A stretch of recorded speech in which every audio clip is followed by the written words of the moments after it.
Assalamualaikum warahmatullahi wabarakatuh. We are from Group 2. We'll explain about Chi-quadrat test time series data forecasting and analysis of variance. Previously introduced, my name is Alif Saifur Rahman, and then my friend is Anidityo Guru Ngulandoro, Daril Pratama Arman Hamzah, Eka Prasetya Tanaya, Rico Armando, Veroni Falkar, and Wisnu Bayu Pamungkas. Okay, just get to the discussion. Menurut Sudijono, Chi-quadrat adalah teknik analisis komparasional yang mendasarkan diri pada perbedaan frekuensi data yang sedang diobservasi. Jadi, suatu ukuran mengenai perbedaan yang terdapat antara frekuensi yang diobservasi dengan frekuensi yang diharapkan disebut dengan Chi-quadrat atau X2. Chi-quadrat dapat ditentukan oleh rumus berikut, di mana O yaitu frekuensi atau nilai yang diobservasi, lalu E merupakan frekuensi atau nilai yang diharapkan, dan K merupakan banyaknya kategori. Kemudian, nilai C² adalah nilai kuadrat, sehingga itu nilai C² selalu positif. Bentuk distribusi C² tergantung dari derajat bebas atau degree of freedom. Bisa kita perhatikan pada tabel 2.1, di mana pada tabel pertama ini, kolom judul ini merupakan tingkat taraf signifikansi atau alfa. Kemudian pada kolom kiri ini merupakan tingkat derajat kebebasan atau theta. Dan nilai-nilai yang terdapat pada ini, yang ada di sini, merupakan nilai kritisnya. Bisa kita ambil contoh, misalkan terdapat 20% nilai taraf signifikansi dan terdapat nilai 1 tingkat derajat kebebasan. Maka nilai kritis yang kita dapatkan yaitu 1,642. Oke, lanjut. Pengertian pada uji C² ini sama dengan pengujian hipotesis yang lain. Bisa kita perhatikan pada gambar berikut, di mana alfa merupakan luas daerah penolakan H0 sama dengan taraf nyata pengujian.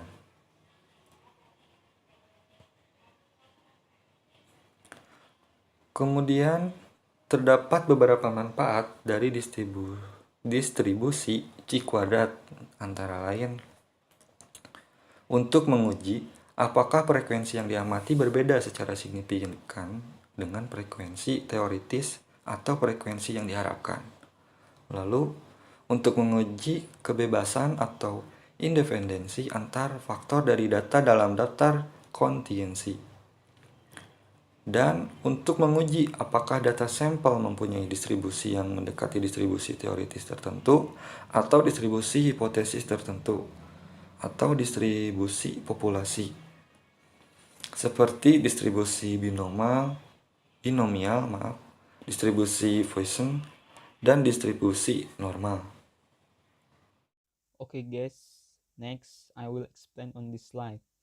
By the way, I'm sorry I'm explain this slide use Indonesia, bahasa Indonesia, cause my English not good.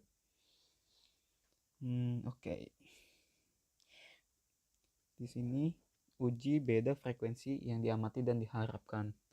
Misalkan kita mempunyai suatu sampel tertentu berupa kejadian A1, A2, A3, A seterusnya yang terjadi dengan frekuensi O1, O2, O3, O seterusnya, yang disebut frekuensi yang diobservasi atau diamati, dan bahwa berdasar probabilitas kejadian-kejadian yang diharapkan adalah dengan frekuensi E1, E2, E3, seterusnya. Yang disebut frekuensi yang diharapkan atau frekuensi teoritis.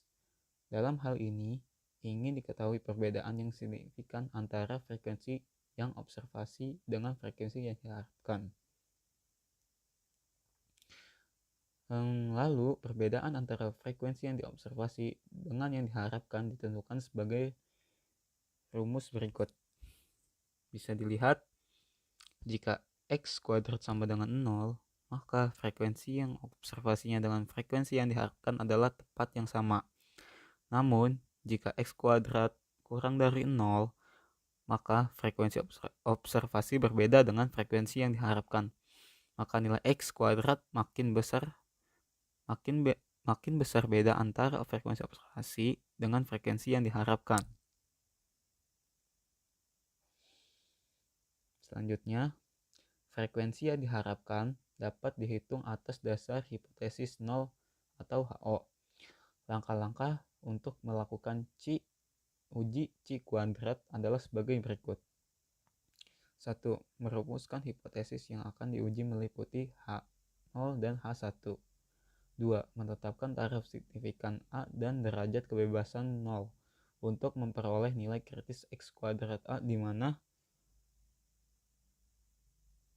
0 sama dengan K-1 jika frekuensi yang diharapkan dapat dihitung tanpa harus menduga parameter populasi dengan statistik sampel. 0 sama dengan K-1 min M jika frekuensi yang diharapkan dapat dihitung hanya dengan menduga parameter populasi sebanyak M dengan taksiran statistik sampel. Ketiga, menentukan statistik uji menggunakan rumus berikut. Lalu, keempat, menyimpulkan apakah menolak atau menerima HO. Tolak HO jika nilai X kuadrat lebih dari XA kuadrat dan diterima H0 jika X kuadrat kurang dari kurang dari X kuadrat.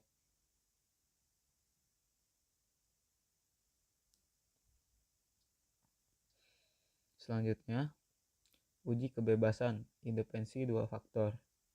Uji ini digunakan untuk menguji hipotesis mengenai ada atau tidak adanya hubungan ataupun asosiasi kaitan antara dua faktor tersebut. Misalnya, apakah prestasi belajar mahasiswa ada hubungannya dengan kondisi sosial ekonomi orang tuanya? Ataupun apakah agama yang dipeluk ada hubungannya dengan ketaatan ibadah? Jika tidak ada hubungan antara dua faktor tersebut, maka dikaitkan bahwa dua faktor itu saling bebas atau independensi. Prosedur C kuadrat dapat dipakai untuk menguji atau tidak pengaruhnya dari satu faktor terhadap faktor lainnya. Uji distribusi populasi dengan distribusi sampel. Uji ini digunakan untuk mengetahui semana jauh kesesuaian atau tingkat kesesuaian antar distribusi sampel dengan distribusi populasi. Disebut juga dengan uji kebaikan sesuai, test goodness test. Selanjutnya, tahapan uji keselarasan apakah suatu distribusi mengikuti kurva normal atau tidak adalah sebagai berikut.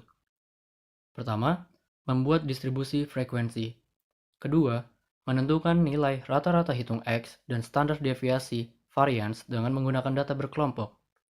Ketiga, menentukan nilai Z setiap kelas, di mana Z sama dengan X minus mu slash variance.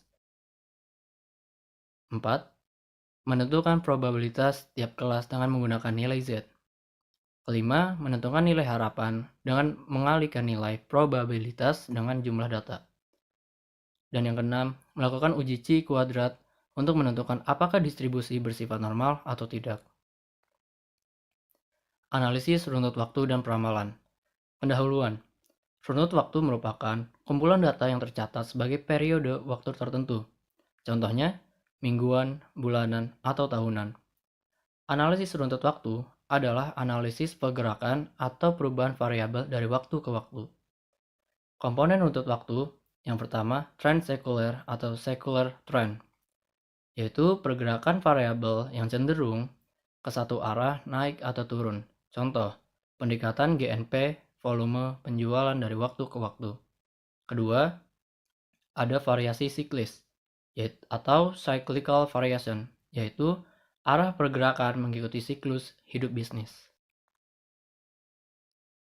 Terdapat fluktuasi cukup besar yang terbentang selama dari setahun. Contoh, penjualan baterai tahunan dari tahun 1991 hingga 2010.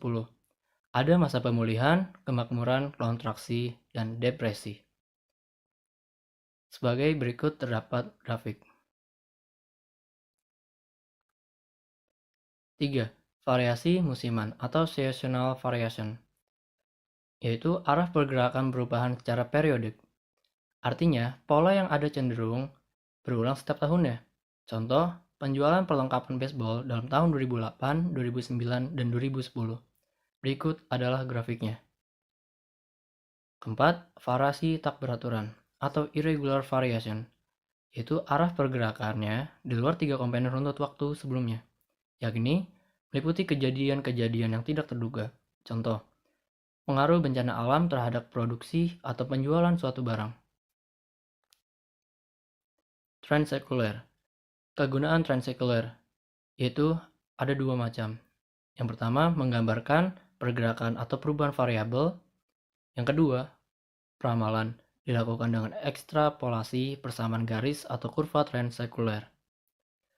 Jenis-jenis trend sekuler.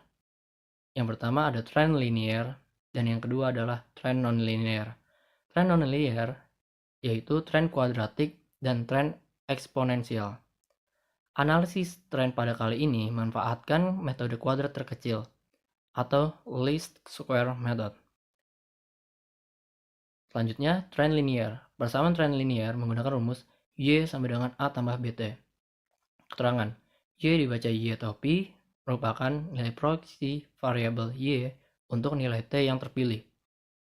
A merupakan titik potong atau intercept Y. Yang ini perkiraan nilai Y saat T sama dengan 0. Atau garis memotong sumbu minus Y. B. Kemiringan garis. Yang ini perubahan rata-rata Y untuk setiap kenaikan dari 1 unit T. T merupakan nilai atau kode yang dipilih. Nah, di sini ada varians tidak beratur atau irregular variation. Arah pergerakannya di luar 3 komponen runtut waktu sebelumnya, yakni meliputi kejadian-kejadian yang tidak terduga. Contoh, pengaruh bencana alam terhadap produksi atau penjualan suatu barang. Saat B bernilai negatif, tren linear negatif atau A berada di atas. Seperti gambar kurva di sampingnya. Kurvanya membentuk seperti kurva demand. Saat B bernilai positif, tren linear positif. A berada di bawah. Kurvanya membentuk seperti kurva supply. Cara mencari nilai A dan nilai B dapat diperoleh dengan rumus B sama dengan TI YI per TI kuadrat. A sama dengan YI per N. Tren kuadratik. Persamaan tren kuadrat Y sama dengan A plus BT plus CT kuadrat. Nilai A, B, dan C dapat diperoleh dengan rumus C sama dengan N dikali TI kuadrat Y dikali YI min TI kuadrat dikali YI per N dikali TI pangkat 4 min TI kuadrat kali 2. B sama dengan TI YI per TI kuadrat. A sama dengan YI min C dikali TI kuadrat per N. Teori eksponensial. Persamaan tren eksponensial. Log Y sama dengan log A plus log B. Oleh sebab itu, tren eksponensial sering juga disebut tren logaritma. Tren eksponensial ini biasanya digunakan untuk mengukur suatu runtut waktu yang mengalami kenaikan atau penurunan yang cepat. Nilai A dan B dapat diperoleh dengan rumus B sama dengan antilog TI log YI per TI kuadrat. A sama dengan antilog log YI per N. Analisis varians. Pengertian analisis varians. Analisis varians atau analysis of variance, selanjutnya disingkat ANOVA, adalah suatu metode statistik inferensial yang digunakan melakukan uji coba perbedaan rata-rata dari K populasi di mana K lebih besar dari 2. Jika hanya ada 2 populasi, maka pengujian yang digunakan cukup memakai uji T. Tetapi jika yang diuji lebih dari 2 populasi, maka pemakaian uji T dibutuhkan beberapa kali. Sebagai contoh, jika kita menguji perbedaan antara 3 kelompok, kita mungkin mencoba melakukan pengujian t-test atau setiap pasangan kelompok dengan menguji 3 hubungan, yaitu 1 persamaan 1, kelompok 1 versus kelompok 2, persamaan 2, kelompok 1 versus kelompok 3, dan persamaan 3, kelompok 2 versus kelompok 3. Rumusan hipotesis, penetapan H0 dan H1 dalam analisis varians dirumuskan sebagai berikut. H0, semua perlakuan atau kolom baris interaksi memiliki rata-rata yang sama jika ditulis secara matematis. Mu 1 sama dengan mu 2 sama dengan sampai dengan mu yang dicari atau mu K. H1 adalah perlakuan kolom baris interaksi yang memiliki rata-rata yang bernilai tidak sama atau berbeda, atau paling tidak ada satu kelompok yang memiliki rata-rata berbeda dari yang lain. Secara sistematis, mu1 tidak sama dengan mu2, tidak sama dengan sampai mu K atau mu yang dicari. Selanjutnya, yang pertama itu asumsi dasar dalam ANOVA. Yang pertama, kenormalan. Setiap harga dalam sampel berasal dari distribusi normal, sehingga distribusi skor sampel dalam sekelompok pun hendaknya normal. Kenormalan dapat diatasi dengan memperbanyak sampel dalam kelompok. Karena semakin banyak N, maka distribusi akan mendekati normal.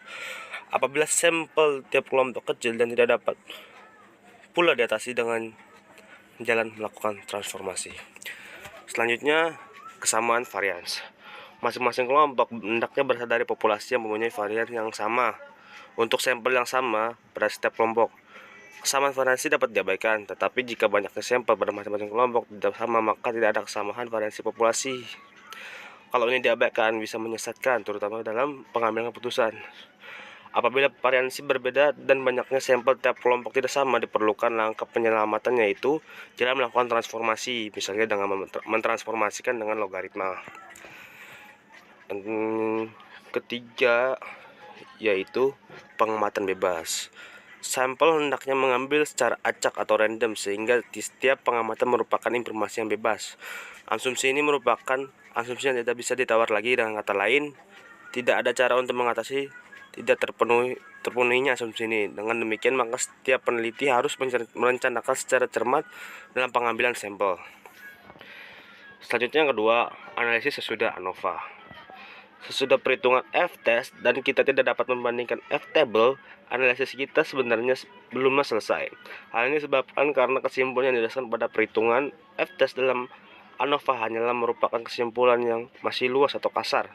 Seandainya F signifikan menolak hipotesis 0, ini berarti ada perbedaan efek treatment terhadap output dari masing-masing kelompok. Namun informasi perbedaan efek tersebut masih bersifat umum karena F-test sama sekali tidak menunjukkan efek treatment terhadap kelompok mana yang berbeda. Untuk mempermudah dalam pemahaman konsep di atas, marilah kita perhatikan sebuah ilustrasi yang berkenaan pengujian hipotesis. Misalnya kita menghadapi 4 kelompok, maka hipotesis 0 dan hipotesis alternatifnya sebagai berikut. Dan jika F hitung lebih daripada F tabel, maka kita akan menolak H0, sehingga yang kita hadapi ada beberapa kemungkinan, yaitu mu1 sama dengan mu2 sama dengan mu3 tidak sama dengan mu4, dan seterusnya seperti tampilan pada slide. Analisis varian adalah satu metode statistik inferensial yang digunakan melakukan uji perbedaan rata-rata dari K populasi, di mana K lebih dari 2. Jika hanya ada 2 populasi, maka pengujian yang digunakan cukup memakai uji T. Tetapi jika yang diuji lebih dari 2 populasi, maka pemakaian uji T dibutuhkan beberapa kali. Sebagai contoh, jika kita menguji perbedaan antara 3 kelompok, kita mungkin mencoba melakukan pengujian uji T antara setiap pasangan kelompok dengan menguji 3 hubungan, yaitu kelompok 1 dengan kelompok 2, kelompok 1 dengan kelompok 3, dan kelompok 2 dengan kelompok 3. Selanjutnya itu ada rumusan hipotesis. Penetapan H0 dan H1 dalam analisis varian yang dirumuskan sebagai berikut. H0, semua perlakuan kolom baris interaksi memiliki rata-rata yang sama. Selanjutnya H1, ada perlakuan kolom garis interaksi yang memiliki rata-rata yang tidak sama, berbeda, atau paling tidak ada satu kelompok yang memiliki rata-rata berbeda dari yang lain. Prinsip ANOVA. Dalam ANOVA kita mempunyai banyak komponen variasi dalam sampel yang terpilih dari suatu populasi, sehingga terdapat banyak distribusi chi-square dalam analisis pada masing-masing sampel tersebut. Untuk kebutuhan analisis varian, maka dipergunakan distribusi F, di mana F merupakan rasio dari dua distribusi chi-square yang disajikan, perhitungannya dalam bentuk F untuk taraf nyata alpha 5% dan 1%. Selanjutnya, analisis varian satu arah, membandingkan satu rata-rata populasi dengan rata-rata populasi yang lain, telah dibahas dalam pertemuan terdahulu. Sering kali kita menghadapi banyak rata-rata, lebih dari 2 rata-rata. Apabila kita mengambil langkah pengujian perbedaan rata-rata tersebut satu persatu dengan t-test, akan memakan waktu, tenaga yang banyak. Di samping itu, kita akan menghadapi risiko salah yang besar. Untuk itu, telah ditemukan cara analisis yang mengandung kesalahan lebih kecil dan dapat menghemat waktu serta tenaga, yaitu dengan ANOVA, Analysis of Variance. Semuanya, saya Perni Palkar dan di sini saya akan menjelaskan mengenai metode Tukis HSD. Jadi, untuk memperoleh informasi lebih lanjut, telah ditemukan beberapa tes statistik yang umum dipakai dalam pendidikan adalah Tukis HSD. Jadi, langkah-langkahnya itu yang pertama, menghitung dengan rumus HSD sama dengan Q akar MSW per N. Nanti cara-caranya akan saya jelaskan, di mana N adalah banyak sampel per kelompok, Q adalah the student's range statistik yang nantinya dapat ditemukan atau didapatkan dari tabel, K adalah banyak kelompok, dan DK adalah N kurangi K. Kemudian langkah yang kedua itu mencari perbedaan rata-rata antar kelompok, dan untuk mempermudah dalam menginterpretasikan perlu disusun dalam satu tabel khusus. Jadi nanti kita buat tabel khususnya untuk mencari JKK, JKT, dan lain-lain. Kemudian yang ketiga itu menginterpretasikan nilai HSD, yaitu dengan jalan membandingkan. Jadi nanti nilai HSD-nya itu dibandingkan dengan nilai apa, nanti kita jelaskan. Nah, ini contoh yang tadi saya bilang bahwa harus dibikin tabel dulu, tabel ANOVA seperti ini. Jadi nanti ada sumber variasi antara treatment, dalam treatment, sama total ada DF, SS, MSS, dan semacamnya itu tuh apa. Jadi di sini kan masih pakai bahasa Inggris ya, SS, MSS itu bahasa Inggris. Jadi nanti akan saya jelaskan pakai bahasa Indonesianya. Nah, di sini juga disebutkan nih, SS itu merupakan sum of square, MSS mean of square, di mana bahasa Indonesia adalah JK, Jokowi, enggak bukan, tapi jumlah kuadrat, dan KR kuadrat rata. Oke. Kemudian nah di sini ada tabel. Untuk apa sih tabel ini? Jadi untuk mendapatkan Q tadi. Jadi nanti kita lihat DF-nya berapa, maka akan ditemukan Q-nya. Supaya lebih jelas ya, langsung saja kita ke contoh soal kali ya. Nah, di sini contoh soalnya. Ada 4 kelas. Pada kelas 10 peminatan MIA di SMA Negeri 1 dengan jumlah peserta didik sama dalam PBM mata pelajaran fisika, diberikan metode pengajaran tertentu oleh guru yang sama. Setelah proses pembelajaran selesai, diadakan tes dan hasilnya sebagai berikut. Jadi tabel 1 ini. Jadi kan ada 4 kelas.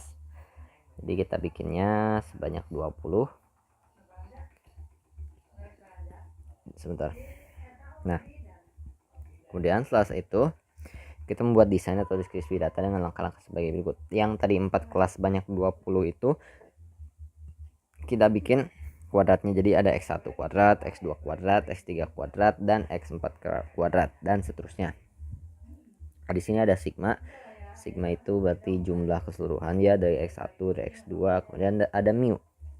Mu ini dapatnya dari mana?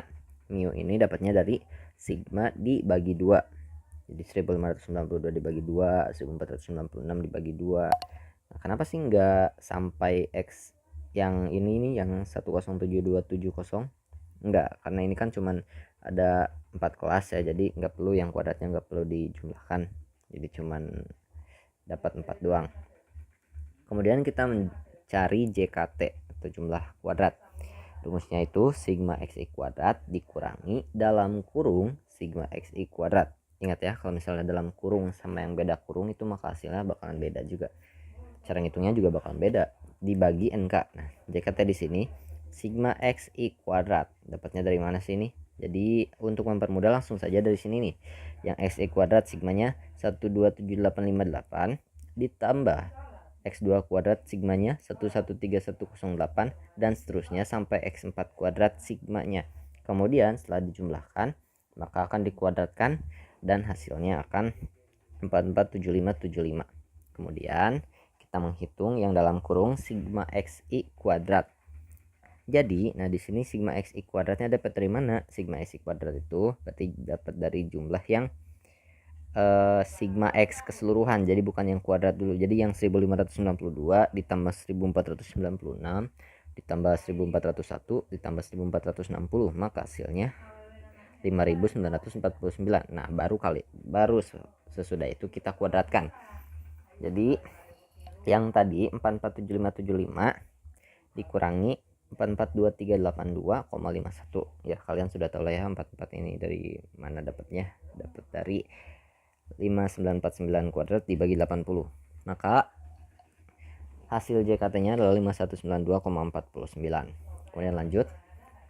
Di sini ada mencari JKK. JKK itu apa? Bukan Jokowi-kowi tapi jumlah kuadrat.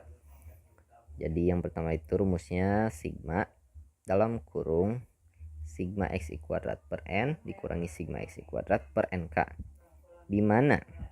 Nah, di sini kan dalam kurungnya kuadratnya di luar kurungnya. Jadi seperti yang tadi saya bilang 1592 kuadrat, 1496 kuadrat, 1401 kuadrat dan seterusnya. Yang sigma xi terlebih dahulu, bukan sigma xi kuadrat. Maka hasilnya nih n-nya itu dapat dari mana sih? N20 itu. Jadi dapat dari yang tadi. Itu kan kita mengujinya sampai 20 kali ya, jadi berarti n-nya 20. Kemudian nk dapat dari mana? Dapat dari n-nya 20, k-nya itu tadi kelasnya ada berapa? Ada 4, jadi 20 dikali 4 berapa? 80. Jadi seperti itu. Maka akan dihasilkan JKK 961,54. Kemudian kita mencari galat atau JKG. Untuk mencari JKG kita cuma perlu mengurangi JKT dikurangi JKK. Jadi JKT-nya tadi kan 5192,49,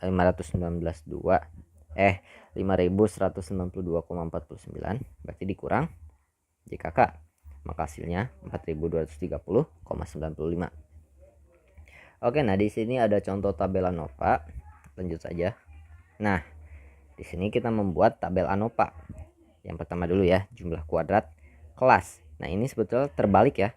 Jadi jumlah kuadrat kelas itu harusnya 961,54 dan jumlah kuadrat galat harusnya 4230,49. Jadi, nah kita lihat di sini nih. JKK kan jumlah kuadrat nilai tengah kolom. Jadi di sini itu harusnya JKK. JKK berapa? JKK 961,54. Kemudian di sini JKG. Berarti jumlah kuadrat galat harusnya JKG. JKG berapa? JKG 5192,49. Itu mah total, mohon maaf. JKG itu 4230,95. Nah, gitu ya. Kemudian totalnya dijumlahkan dan derajat bebas. Kelas 3 ini dapatnya dari mana? Dapat dari K kurangi 1. K-nya tadi berapa? K-nya 4. 4 dikurangi 1, 3. Kemudian derajat bebas galat 76. Ini dapat dari mana 76? Jadi K, N kurangi 1. N-nya tadi berapa? N-nya itu 20. 20 kurangi 1, 19. 19 dikali K. 19 dikali 4. Hasilnya 76. Kemudian dijumlahkan akan mendapatkan hasil 79. Kemudian ada kuadrat tengah. Ini dapat dari mana sih? 320,51 tuh dapat dari JKK dibagi K kurangi 1. Jadi langsung saja JKK-nya itu 961 ya. Tadi terbalik. Ingat ya, ini terbalik. Jadi 961,54. Sebentar. 961,54 dibagi 3. Maka hasilnya 320 ya. Kalian bisa coba sendiri hitung di kalkulator. Dan kuadrat tengah itu juga sama, didapatkan dari kelas, jumlah kuadrat kelas itu dibagi derajat bebas, maka hasilnya 55,767. Mohon maaf.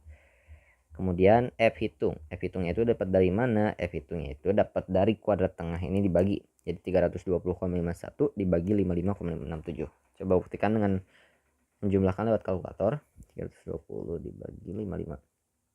Nah, betul ya hasilnya. Kemudian ini F itu nantilah kita jelasin di slide berikutnya. Nah, karena F hitung lebih besar dari F tabel, maka ini menunjukkan terdapat perbedaan hasil tes belajar fisika pada keempat kelas tersebut. Karena ada perbedaan, maka analisis dilanjutkan dengan uji Tukey.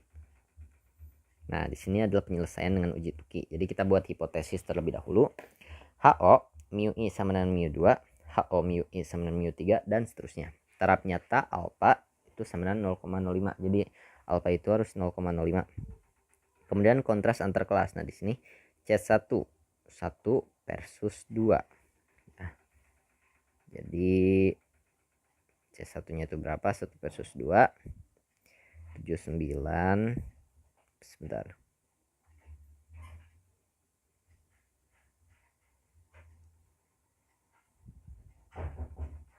Sebentar ya.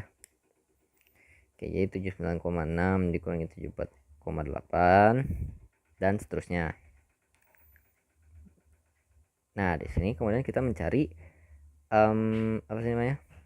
Q tadi ya. Jadi Q-nya di sini kan 0,05, dikali 76,4. Jadi di sini ada 76,4. Jadi 76 itu di bagian sini ya. Nah, di dalam merah ini 4 kelas, berarti 1 2 3 4. Nah, gitu. Hasilnya 3,74, berarti Q-nya kita didapatkan 3,74. Kemudian KTG ini dapat dari mana? KTG itu yang tadi, yang ini. Nah, kuadrat tengah galat itu 55,67. Itu KTG. Oke, lanjut. Nah, di sini kita masukkan yang tadi 3,74. Q kan tadi kan. Berarti Q-nya 3,74 dikali 1,67. 1,67 itu udah hasil 55,67 dibagi 20, kemudian diakarkan ya. Coba hitung deh. 55,67 bagi 20. Oke, diakarkan akar 2,78. Sebentar. Akar 2,78. Nah, iya betul. Kemudian dikali. Jadi 3,74 dikali 1,67 hasilnya 6,24. Nah, dengan membandingkan nilai kontras dengan nilai kritis HSD menunjukkan ada dua nilai kontras yang lebih besar daripada nilai kritis HSD, seperti yang tadi ya, yang kontras C2 sama C3. Jadi 1/3, 1/4. Berarti 9,5 itu lebih besar dari 6,24 dan 6,6 lebih besar dari 6,24. Maka kesimpulannya membuktikan ungkapan di atas bahwa uji Tukey itu cenderung lebih sering menolak hipotesis 0 daripada uji skip ya, atau daripada uji yang lain lah. Pengujian hipotesis diawali dengan merumuskan hipotesis. Rumusan hipotesisnya adalah H0 sama dengan sebanyak K min adalah sama. Artinya tidak terdapat perbedaan antara treatment. H1 sama dengan paling sedikit 2 dari K min populasi yang tidak sama. Pengujian hipotesis dilakukan dengan membandingkan nilai F hitung dengan F tabel. Jika F hitung lebih besar dari F tabel, maka H0 ditolak. Berarti paling sedikit 2 dan K-min populasi tidak sama. Artinya ada efek dalam pembedaan treatment. Jika F hitung kurang dari F tabel, maka H0 diterima, dan berarti banyak K-min adalah sama. Artinya tidak ada efek dalam pembedaan treatment. Selanjutnya ada analisis varians dua arah. Mengingat masalah kependidikan itu merupakan masalah kompleks, maka desain yang dikembangkan untuk penelitian di bidang kependidikan biasanya kompleks.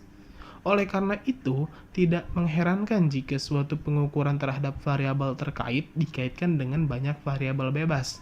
Bahkan, semakin banyak variabel bebas akan semakin teliti dan semakin baik penelitian tersebut.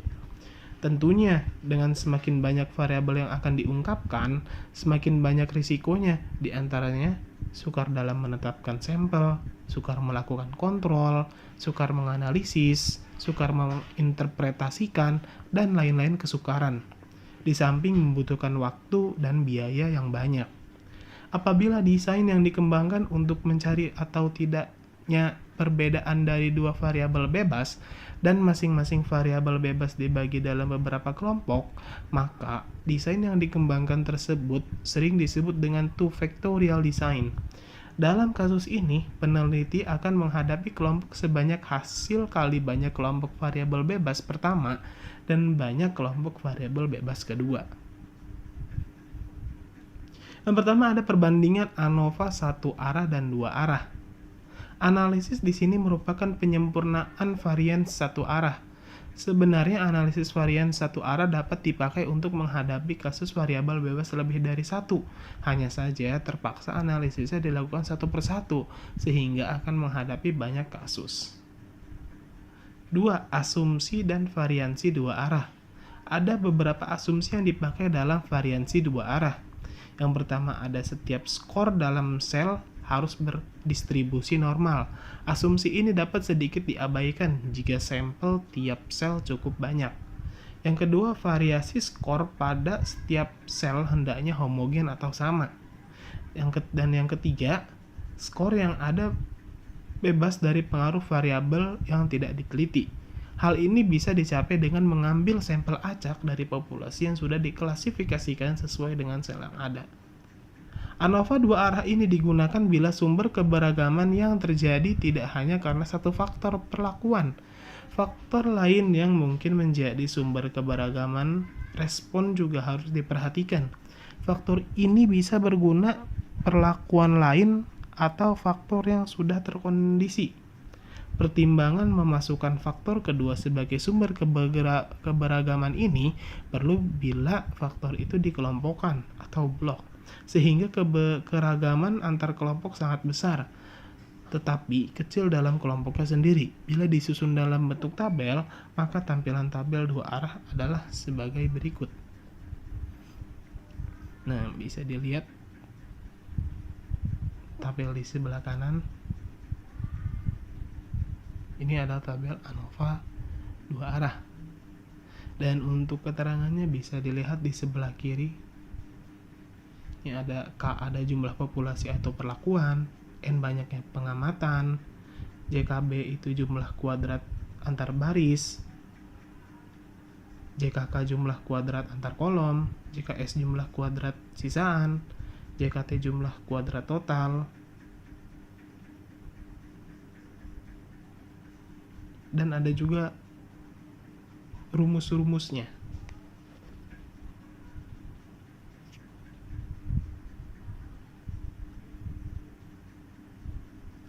Oke, terima kasih. Cukup sekian dari kelompok 2. Mohon maaf karena masih banyak kekurangan. Wassalamualaikum warahmatullahi wabarakatuh.